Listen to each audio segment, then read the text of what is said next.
So hello everyone who is watching this live with us and those of you who are watching it after the fact. My name is Carol Bryant and I am with BlogPaws. I do PR and marketing, and I am here today for a very special and very timely hangout with Nikki Rautenberg, who is an online marketing specialist. Good morning, Nikki.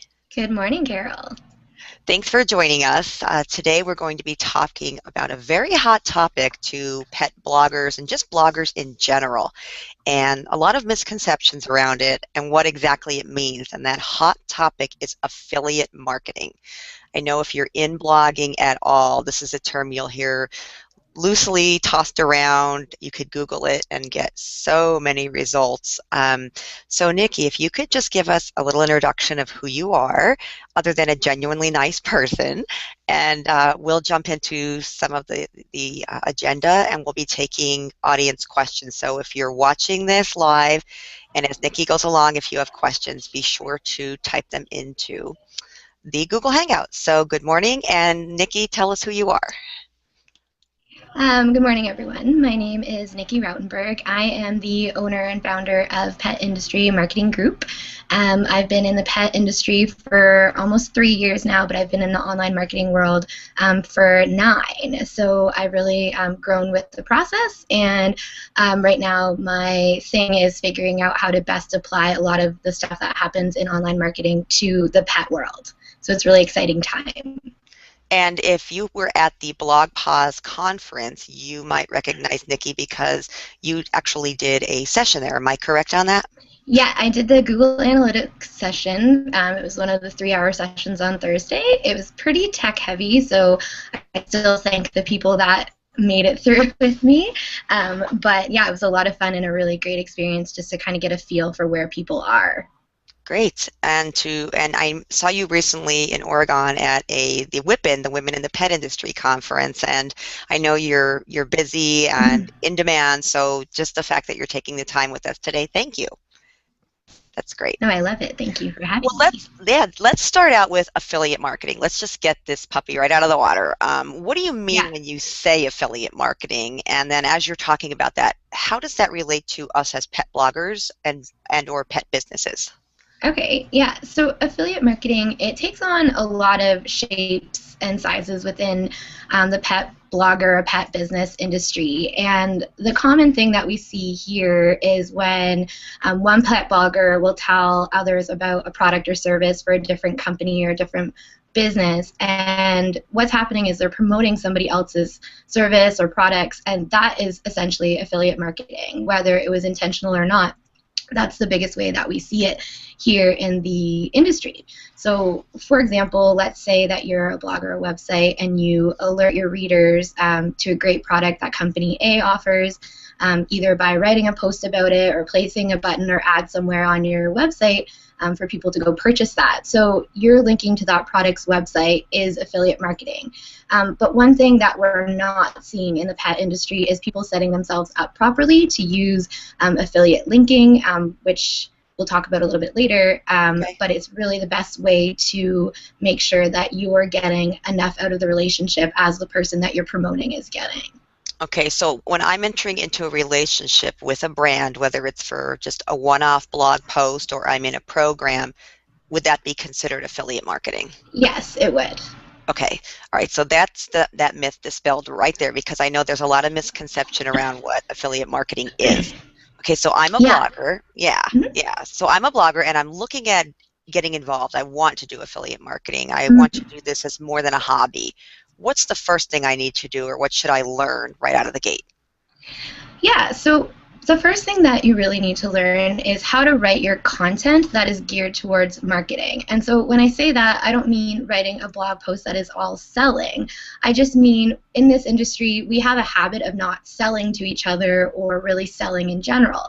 But the reality is, if you're not selling something, then you're not really going to make money. So content marketing with good SEO is really the foundation for generating traffic to your website, and traffic to your website is what will result in those conversions and result in sales for your affiliate marketing program. So definitely learning how to write your content in a way that's shaped around the product that you're trying to sell and promote, whether that's a review post or whether that's just something good to say about it briefly and then linking to it to send you to a landing page for someone to convert. Or there's a lot of different ways that you can do it, but you definitely need to learn to get that content written around that product in a way that will sell it. Okay, so it's really, we're hearing this over and over and over, especially with Google Panda. Content is king, and I get and queen, I suppose. So this really reinforces that if you're going to be involved in affiliate marketing, you're working with brands, you need to really focus on quality content. Would you agree? Absolutely. And you can't, and when you're looking at content, I mean, a big part of what we do in the pet industry is we just want to tell everyone how we feel, and that's really, really great. But you have to frame it in a way that this is how I feel about this product, and this is what I think you would feel about it, and therefore you're creating that relationship with the audience and with the buyer, and then essentially the goal is to have them click on that button or click on that, head over to the page and buy. Okay, so I hear this, I'm watching, I'm listening, I have been blogging and working with brands, or I want to do affiliate marketing. What would you recommend in the process? Is there a way that we could determine who should I partner up with, how to promote their products? What sort of advice could you give on that end? Yeah, so I'm a big fan of goal setting, and if you've ever seen me in a webinar or live, I always talk about this goal setting process. And before you start anything in the marketing world, you really, really need to set your goals. And before you go looking for affiliates or try to figure out how to do this, you really need to set your goals and decide what you want to get out of an affiliate marketing program and also what you want to offer somebody. And it's really important that you remind yourself while you're doing this that it's okay if part of your goal is to make money, because there's very few ways as a blogger to make money online. So while you're setting your goals, it's really okay for that to be part of your goal. And be really specific in your goal setting, because this will be critical for when you're going out and seeking affiliates or approaching people with the idea of becoming an affiliate. So you need to say, I want to make whatever amount of money, let's say $500 this month, and this is how I intend to do it. I'm going to have a banner ad, I'm going to sell X amount of this product for this company. You really need to be specific. And then after you set these goals and you need to start to brainstorm about the products or service that you already like, and go to the website of this product. Sometimes people already have an affiliate program set up that you just don't know about. So do your research on that first. That's definitely a big step. And Okay. it can be easy as just going to Google and typing in, and if it's not necessarily a specific product, but say it's like a more broad product like dog bowls. So you have a company and you sell dog food, and you want to match up with a company that sells dog bowls, because those two kind of go hand in hand. So even just Googling dog bowl affiliate program, dog bowl company affiliate program, and just see what comes up. And part of that is when you're doing this brainstorming process is you really need to think strategically about it. So another thing that we tend to do in the pet world is that we love everybody and we want to promote everybody, and it's awesome. It's amazing as a network, and it makes this industry the genuine, amazing industry that it is. But the problem with this is that when we're doing affiliate marketing, we're really aiming for conversions. We're really aiming for those sales. So strategically, when you're doing this whole planning process, you need to think about what is the basis of your blog or your website, and wonder what products or service really makes sense to promote on it and makes sense in a way that will lead to sales. So for example, if you own a company that sells dog collars but you don't sell dog leashes, it would make sense for you to go out and find a company that sells dog leashes to become an affiliate with. But if you sell dog collars, it might not be as effective to go out and find somebody that sells dog beds, because the person that's on your website looking for a dog collar, the chances that they're also going to be looking for a dog bed at the same time is less. But they'll probably be looking for a dog leash, or they'll be buying Spirit at the same time and say, oh, this dog collar company, I really trust them. Also recommending the dog leash, and so it just kind of is that trickle down process. So it sounds like when it comes to a pet business, affiliate marketing means one thing, but from the pet blogger's perspective, it's slightly different in that we need to watch who we're for me, example, it might not make sense for me as a dog blogger to promote kitty litter. Exactly. Okay. Exactly. Yeah. So, but it really is a back and forth. So if you're the blogger and you're approaching the business, so the misconception is that the business has the upper hand here, which isn't always the case because you're a free salesperson for them if you're doing this. So you need to go in to the affiliate situation with that confidence that I'm going to be a free salesperson for you, and out of that, I want this amount back or this situation back. And we can get into the details of how to talk about the benchmarks and things like that after, but you need to go in with the confidence that your content is good and strong, and you need to have that analytics reporting and backup to say that, and then really it's a partnership rather than just a business and you're their salesperson. This is it's sort of on topic, and it's related, and if you can just slightly speak to this. Should there be a time when pet bloggers are engaged in affiliate marketing for free? Should we ever be working for free?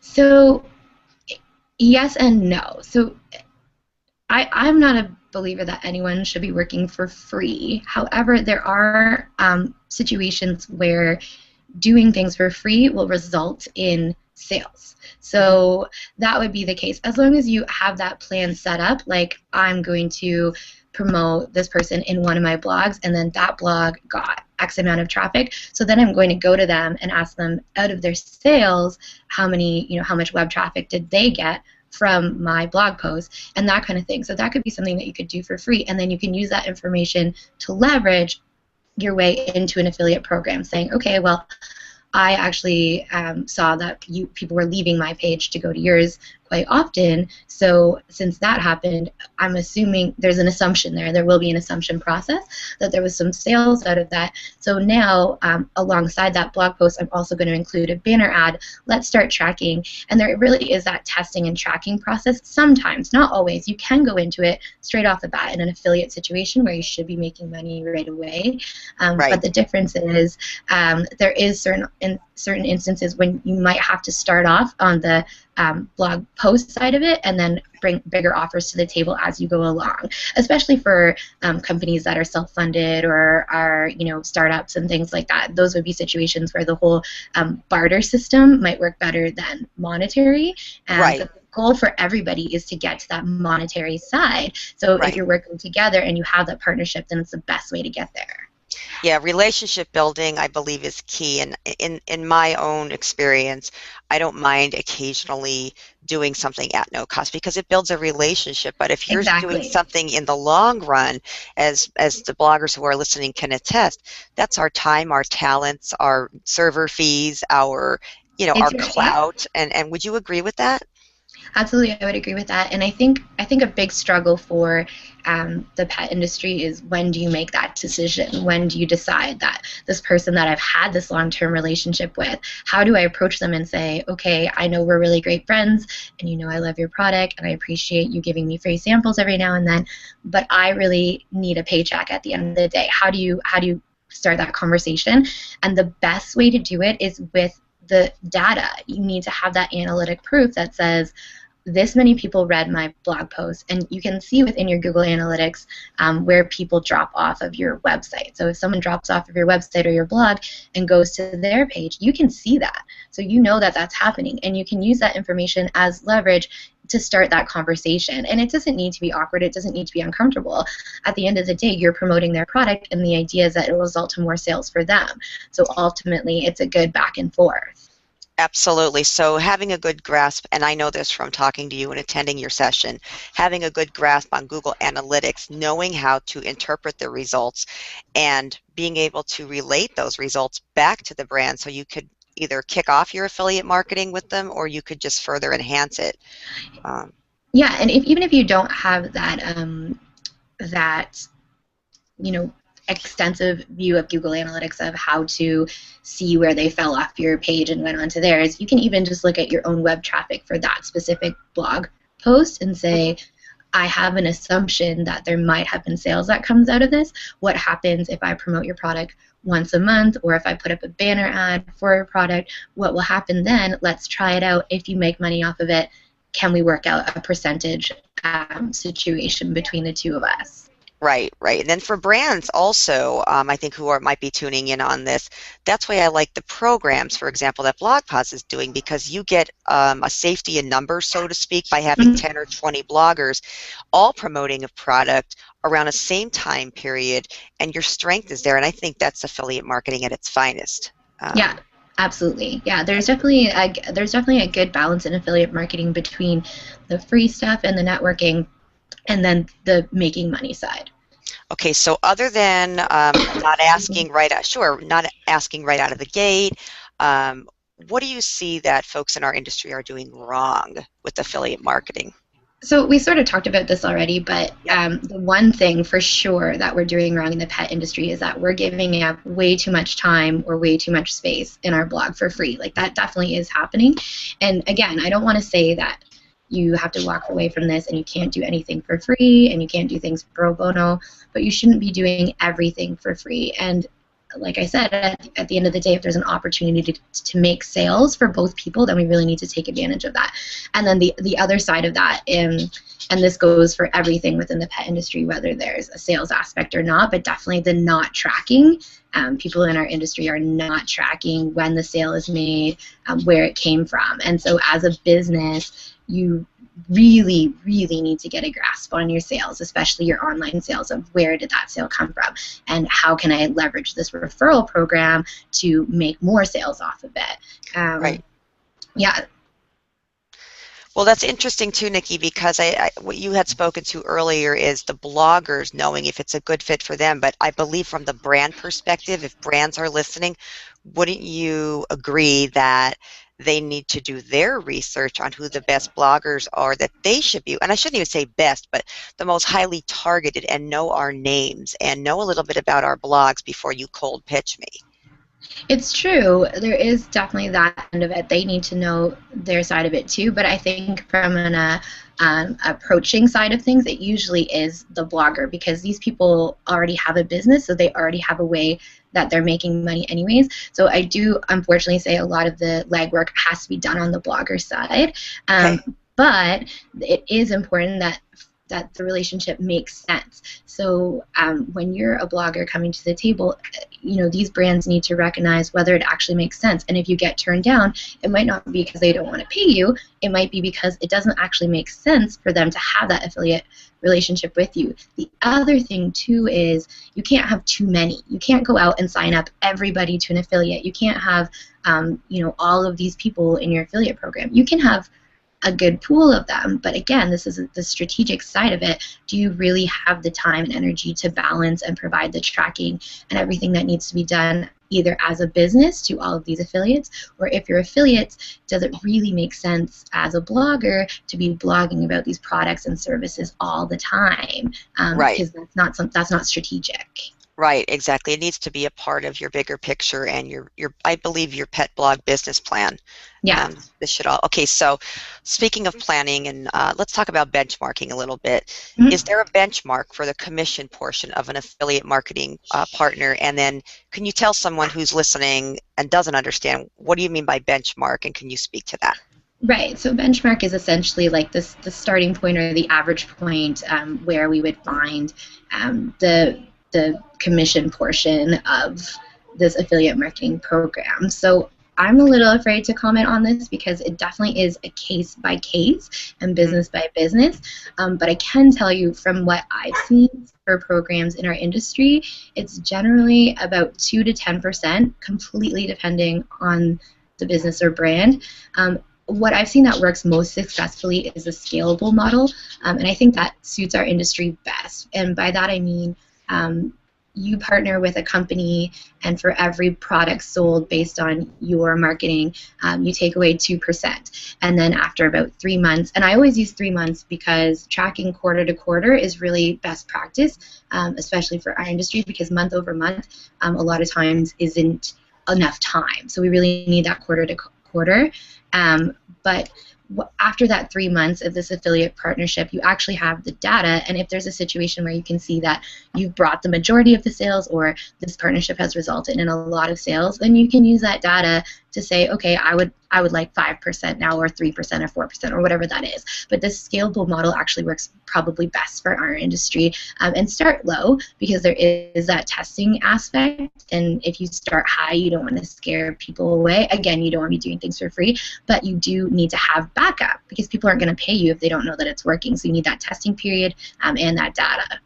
So as you're explaining this, if anyone who's listening to this and you're on the Hangout right now, they can type in questions, they can ask questions, and you and I would be happy to address some of these things that you're talking about with affiliate marketing. So, okay, you talked about the benchmark and how it should look.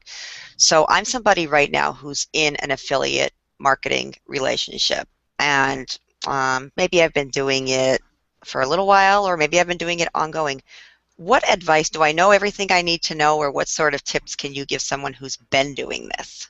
So the advice I have is definitely the tracking side, and this is just the analytics person in me, and I think I might be a little bit too heavy on it sometimes, but the tracking side of it, because you really do need to know how what you're doing online is affecting the sales of the person that you're working with. And although there is a confidentiality aspect to it, that business isn't required to give you all the information about their sales, but you are their salesperson. So if you were in an office setting and you were a salesperson, you would know how much money you're bringing in for a business, and as an affiliate, you have the right to know that. So I would definitely say make sure you're staying on top of that tracking side and keeping the business that you're working with accountable. And same for the business. If you have an affiliate partnership with a blogger and you don't think that they're pulling their weight, you notice that they're not doing their blog a month that they promised, or your banner ad is only showing up sometimes, or they're not doing their social sharing for you, then you really need to keep people accountable. So I would say keeping on top of those goals that you set at the beginning of this affiliate program, and then keeping both sides accountable through data as well as just through observation, is the best thing that you can do to keep the long-term relationship and lead to more revenue for both sides. Awesome. Really good. Really, really solid answer. We have a question coming in from Karma Pudale Allen. So Karma and her mom want to know, whenever I add links such as affiliate links to open in a new window, is that the best way she should be doing it, or should she have the links open on the same page? Okay, so there's a few ways to run this. I personally like to open in a new window, and the reason is because you never want to be sending somebody away from your website if you can help it, unless you're going to make money off of it. So Right. essentially, if you're sending someone to a different link, you can send them to the person's website, but you need to send them exactly where they can buy that. You don't send them to their homepage. You don't send them to their full product page. You send them exactly to the product page where they can press that buy button, because your goal is conversion. So as long as you're using an external link to go to a conversion spot, then that's great practice. If you don't have the option to go to a conversion spot, then definitely open a new window, because that still gives them the option to flip back to your website. The other side of it, look at it from a user perspective. If your affiliate link blog is halfway through the blog, and I'm a user and I click on that and it sends me away from your website, what are the chances that I'm going to go back to your blog? I'm not going to get to the bottom. So definitely look at it from the user perspective and where you're positioning these links. Another really thing that's actually better to do, and what we see in the pet industry a lot, is people using AdSense. So they're sending people away from their website to Amazon or to these companies that frankly they probably don't need your money as much as people in our own network do. Right. So creating, instead of using AdSense or using or Amazon or an external company like that, within your affiliate marketing program, if you're creating ads and banner ads on the side of your website for the products that you're promoting and sending them away to a landing page for a specific product, the chances of them converting is also higher. So looking at it strategically for your website, basically where are you placing those links, and what is the practice as an audience member going to end up in? Is it going to be a conversion, or is it just going to take them to the homepage of a different company and then you've lost them? Exactly, and that's my fear, is when you're allowing someone to open up a new window, you definitely, if they want to read that information or learn more about that affiliate, you still want them coming back to you. Hmm. And I generally put it at the end so they've read through and they have to go down and they're Hmm. scrolling through and they can see my ads if I have any up. So we have Justin Taruska asking, telling that your presentation is really great. And what do you think about e-commerce as an additional revenue stream for bloggers and publishers? Um, well, you have to sell something in order to have e-commerce. So if you are selling something online, I think that's great as an additional income. But I don't understand the question exactly because e-commerce and affiliate marketing are technically two different things. I think Right. if you're selling something, you definitely need to have your e-commerce tracking set up. If you're a blogger and then you want to start selling something, then I mean, e-commerce is great. There's only two ways really to make money online. It's selling your own products or selling somebody else's. So, or Right. the two biggest ways are those two. So if you have the capacity to do that and it makes sense for the content on your website, then go for it. That's awesome. Yeah, absolutely. And watch who you're working with. If you're a brand and you are trying to build a relationship with bloggers, know who you're targeting before you even start the process. Make sure it makes sense Right. for that blogger because nothing can kill a relationship right out of the gate for me as calling me dear sir or asking me to blog about, like I said earlier, kitty litter when you don't realize I'm a dog blogger. Absolutely. And also there's the other aspect of it of, if you're a business and you're going to approach a blogger, you have the right to ask them, like, who's your audience? Do your research on social media, see who, like, tweets at them. If it's their cousins or their mom, like, that's not a huge outreach. If they have a Right. bigger audience and they get lots of comments on their blogs, or people are reviewing what they're talking about, then that's amazing. Those are the people that you want to partner with. That's strategic. Absolutely, absolutely. So we have about 5 minutes left, but we'll still be taking questions and talking. While folks are here, I wanted to be sure that you've given so much great information that where they can get in touch with you, where they can learn more about you, and if they wanted to get more involved with some of the techniques and practices you talked about here. Yeah, so I've actually written a blog that I'm going to post up on my website after this as well, and it's about affiliate marketing tracking programs. So Oh, good. they're basically the ID codes that you'd want to implement to make sure that the money that's being revenued is tracked, or the products that are being sold are being tracked as well. So I did a little blog on that looking at some of the programs. I'll post it up on my website. My website is pretty straightforward. It's petindustrymarketinggroup.com. And on there is all my contact information. There's also a box where you can fill in your information for a free marketing analysis on what you might have going on your blog or on your website so that I can kind of help you get to that next level. Great, great. Okay, so for anyone who's just joining in, or just to recap, we've been talking with Nikki Rautenberg, who is an online marketing specialist, about affiliate marketing. And if I am a blogger and I have no idea where to start, but I know I want to monetize and I want to build relationships with brands, other than getting involved with the BlogPaws network and being involved in our programs, what's the most important thing somebody new to this should know? Did I lose you, Nikki? I'm sorry, Carol, it cut out. Did you ask? I think it just cut out there. Was your question, other than being involved with BlogPaws and other networks, what do you need to know? Yeah, what would a new person that wants to be involved in affiliate marketing, what's some of the best advice or a tip you can give someone new to this, how to get started? Do your research, lean on other people. If you go to other people in your network, so for you, would be a good example, or the BlogPaws community, lean on other people and find out what they did. Literally just Google affiliate marketing program example, and you will get tons of examples of how people approach it, case studies, email me. There's a lot of things that you can do just from a research perspective to make sure you're in a good position moving forward, and set your goals. Always set the goals. It'll be your pathway, I promise. And with under a minute left, if I'm someone that has very little traffic or I'm new and I'm feeling discouraged because I feel like a little fish in a big pond, what sort of advice could you give someone who's so new to this that they just don't feel they have the traffic to start reaching out to do affiliate marketing? So that side of it would be the content side and your search engine optimization side. And I would say really evaluate how you're being strategic about that. And I have a lot of advice for that on my website as well. You can just go take a look.